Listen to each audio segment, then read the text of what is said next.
Art, kembali lagi di Next Podcast.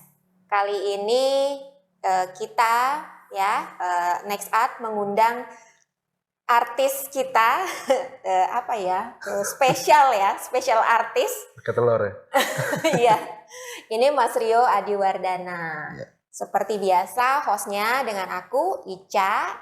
Nah, kali ini kita akan bincang-bincang mengenai karir dari seorang Rio Adiwardana khususnya di musik. Nah, Mas Rio ceritain dulu dong aktivitasnya sehari-hari gitu, lebih kesibukannya apa sih? Oke. Sibukan saya tiap hari jualan ketoprak. Oh enggak ya?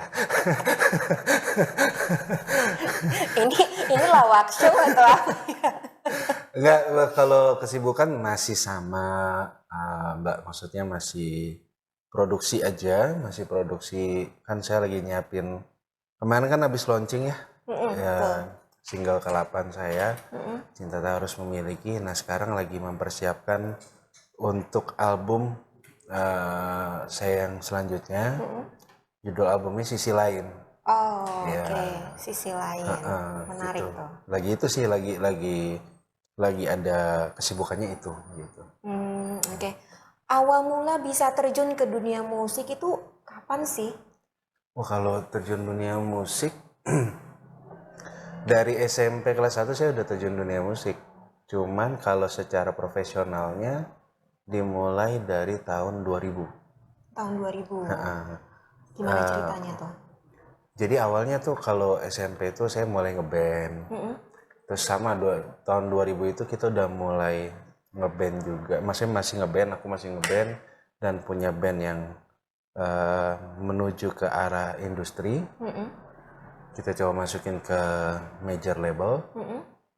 Cuman waktu itu masih belum beruntung. Jadi akhirnya 2 tahun berikutnya lagi kita coba lagi, masih belum beruntung juga. Akhirnya aku memutuskan untuk aku main di jalur reguler cafe. Oh, Ya. jadi sempat jadi band cafe ya? Ya, jadi dari tahun 2004-2006 pastinya lupa sampai 2016. Aliran musiknya apa tuh, Mas? Wah, kalau di cafe aliran musik apa aja, yang penting cuan. Oh iya, cuan. Yang penting Yang penting cuan. menghasilkan ya. Iya, yang penting ada hasilnya kan gitu. Oke, selama menjadi band cafe, suka dukanya apa tuh? Kan nggak mungkin semuanya enak-enakan. Pasti ada lah tertentu yang kira-kira aduh nyebelin banget sih gitu kayaknya. Kalau sukanya ya namanya main musik pasti jenisnya kayak apapun, terus ruang lingkupnya seperti apapun, kalau udah main musik pasti suka ya. Cuman kalau dukanya kadang-kadang gini, kalau main di cafe itu kan kita lebih banyak menerima request dari orang gitu ya. Dan kadang-kadang ada beberapa lagu yang kita nggak bisa mainin gitu requestannya. Terus ya kadang-kadang itu jadi yang wah gimana sih bandnya katro nih gitu kan. Terus kalau satu lagi dukanya ya kadang-kadang kita harus melayani tamu. Maksudnya melayani tamu adalah diajak minum lah, diajak apalah ya gitulah. Gitu sih. Nah terus dari band cafe terus tiba-tiba mulai menulis lagu gitu, ini kan sesuatu yang berbeda nih dari band cover gitu kan. Nah menulis lagu itu kan apa ya, bisa dibilang nggak mudah gitu kan. Iya. Ceritanya gimana tuh bisa tiba-tiba jadi penulis lagu gitu? Aku dari tahun 2000 udah mulai nulis lagu. Oh oke. Ya. Makanya bank lirik itu di aku yang punya aku sendiri lumayan banyak. Saya ada beberapa lah yang aku keluarin di album aku yang kemarin gitu. Jadi kalau nulis lagu emang dasarnya suka ya, suka dengar misalnya dengar cerita orang, terus aku cari hooknya gitu. Oh misalnya kayak dia ditinggal pasangannya, tinggalnya kenapa sih gitu loh. Ada yang ditinggal meninggal lah, ada yang ditinggalnya karena beda agama lah, ada yang ditinggalnya karena faktor ekonomi. Nah itu aku jadikan bahan, aku tulis. Tapi memang lagu-lagu yang ditulis sama Mas Rio itu emang rata-rata cerita orang lain. Rata-rata cerita orang lain. Tapi ada yang cerita pribadi. Ada cerita aku sendiri. Oh, Yang oke. cerita aku sendiri itu di single aku yang pertama, Mm-mm. sama yang kedua, dan single yang ketujuh. Hmm. Nah, kalau yang dari cerita-cerita orang lain itu dapat ceritanya gimana tuh? Kira-kira dari Mas Rio-nya kepo, korek-korek cerita itu atau memang orang itu memang suka rela datang cerita gitu, curhat gitu? Eh, Anak band itu kan apa ya? Emang demen nongkrong ya. Ya, betul. Tapi nggak di WC ya, maksudnya anak warkop di mana gitu ya. Di tempat makan ya biasa lah, maksudnya anak band biasa habis main kelar gitu, terus nongkrong cerita. Mm-mm. Oh gue lagi ada ini nih, kenapa sih? Akhirnya jadi curhat. Ya aku ambil garis besarnya apa Oke, gitu. Terus jadilah begitu lagu. jadi aku kasih dengar sama orang ini, gue bikin lagu buat dari cerita lo kemarin gitu. Mm-mm. Oke nggak kalau misalnya gue jadiin? Oke jadiin aja tadi. Jadi orang-orangnya pada nggak keberatan ya? Pada nggak keberatan. Oke, nah di single yang Pantaskah, Yes. ini kan bertepatan dengan bulan suci Ramadan. Mm-mm. Kenapa memutuskan untuk di bulan suci Ramadan? Apa di balik lagu itu sebenarnya ada apa gitu? Sebenarnya gini, itu lagu bukan aku luncurkan spesial karena bulan Ramadan gitu ya, bukan. Tapi memang kebetulan selesainya itu Februari akhir. Dan kebetulan memang yang lagu lain belum siap untuk dirilis gitu. Oke. Adanya lagu itu. Nah terkesannya jadi kayaknya religius gitu. Sebenarnya enggak. Itu aku bikin itu sebenarnya lebih kepada untuk diri aku sendiri. Reminding untuk diri aku sendiri bahwa udah pantas belum ya, maksudnya nih secara hidup di dunia nih yang mungkin aku pribadi juga lebih banyak mengeluhnya daripada bersyukurnya. Iya, betul. Gitu sih. Pantes itu jadi kayak kesannya kayak relate dengan Ramadan ya. Kebetulan aja sih timingnya pas karena selesainya pas di bulan Februari akhir. Ini kan baru launching single ke-8 nih, Iya. Cinta Tak Harus Memiliki. Nah, behind the songnya nih, Mas, tiba-tiba kenapa ini jadi single ke-8? Jadi sebenarnya lagu ini jadi masterpiece aku di beberapa single yang lain nih. Ini lagu kenapa aku bilang masterpiece? Karena aku bikinnya tahun 2000. Sebenarnya 2005 sudah mulai, cuman jadi benar-benar secara digabungkan dengan notasi itu 2006. Dan 2007 aku udah pernah bikin demo lagu ini. Tapi pada saat itu bukan aku yang nyanyi. Oh gitu. Ya, Ada pada saat penyanyi itu lain. ada vokalis aku. Nah, cuman di vokalis aku itu akhirnya dia pergi ada sesuatu hal dia harus pergi ke Kalimantan, akhirnya bandnya bubar. Oh. Akhirnya nggak jadilah gitu lah. Nah kemarin aku bilang boleh nggak ini lagu karena memang yang nulis aku gitu kan. Aku bawain karena aku sekarang menjadi solois gitu. Dan mereka nggak ada keberatan satu orang pun, makanya aku jadiin gitu. Proses pembuatan single ini ada yang menarik nggak Mas? Berapa lama? Sudah gitu proses rekamannya, mungkin ada cerita-cerita di balik itu gitu. Karena ini lagu tahun 2006 lah ya, aku bilang 2006 jadi. Otomatis yang tren pada saat itu musik lagi pada saat zamannya itu gitu. Kalau aku bawa ke sekarang, udah terlalu apa ya? Udah terlalu tua lah ya, udah terlalu old school lah gitu. Mau nggak mau makanya aku coba menggabungkan dengan apa sih yang orang suka zaman sekarang. Komposisi musiknya kayak apa gitu. Oh ternyata komposisinya harusnya begini. Jadilah sekarang seperti itu. Jadi kalau dibilang ada cerita apa, jujur agak kesulitan mengatur komposisi musiknya aja. Terus dapat inspirasinya dari mana Mas? Sampai akhirnya menemukan komposisinya seperti itu. Mendengarkan. Ada ini nggak? Ada misalkan inspirasi dengerin musik siapa gitu? Pasti, itu dia. Banyak-banyak mendengarkan aja.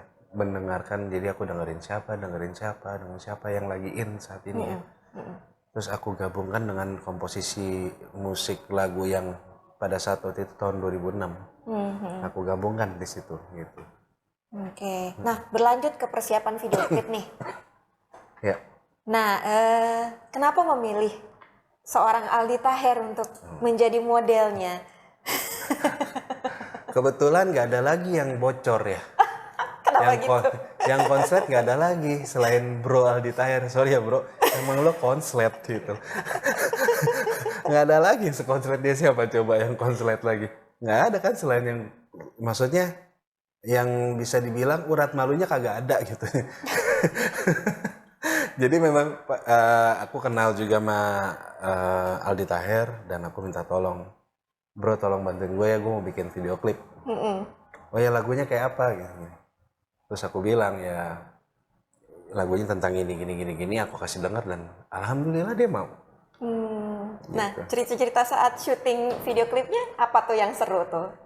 Karena ini seorang Aldi Taher gitu kan yang kita tahu.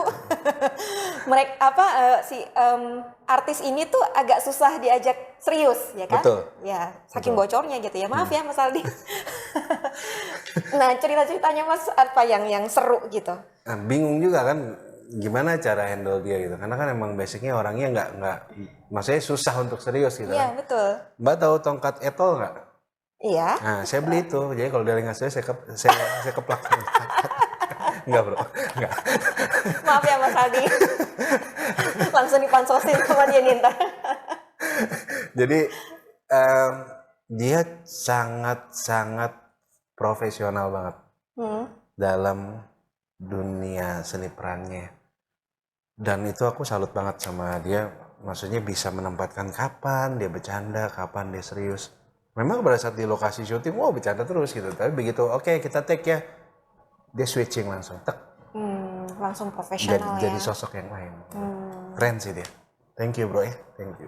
Ya, semoga nanti nextnya akan ada yang lebih seru-seru lagi nih. Iya, semoga kemarin bayar kan, mudah-mudahan tahun depan atau single selanjutnya saya ngebayar jadinya. Itu catat ya Mas Aldi ya. Oke, yang membedakan single ini, Cinta Tak Harus Memiliki, dengan single-single yang sebelumnya, apa yang membedakan? Kenapa ini begitu istimewa sampai disebut masterpiece? Ini menceritakan tentang salah satu personil band aku pada saat itu. Jadi cerita di dalam lagu Cinta Tak Harus Memiliki ini, kenapa mereka akhirnya tidak bisa bersatu, karena satu, beda suku. Yang kedua, beda keyakinan. Yang ketiga, beda status sosial. Berat Dan ya. ternyata di Indonesia sampai dengan sekarang itu masih ada. Ya. Nah itu message yang aku mau sampaikan di lagu itu sebenarnya. Udahlah, bisa gak sih kita gak bawa itu semua, kita gabung jadi satu.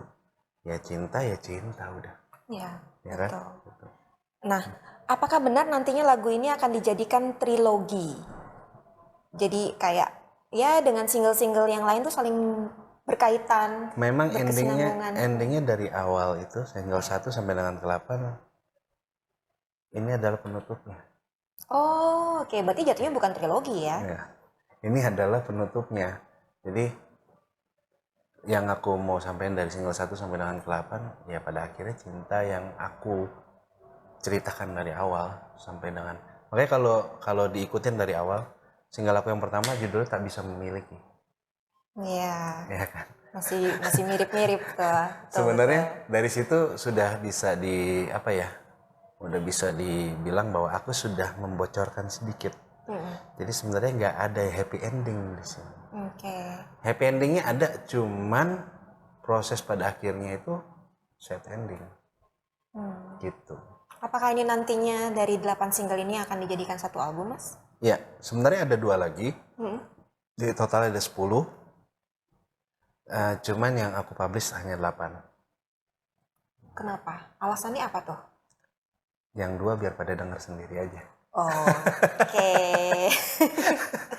Nah, Mas, melihat industri musik ya, kita ngobrolin soal perkembangan musik sekarang nih.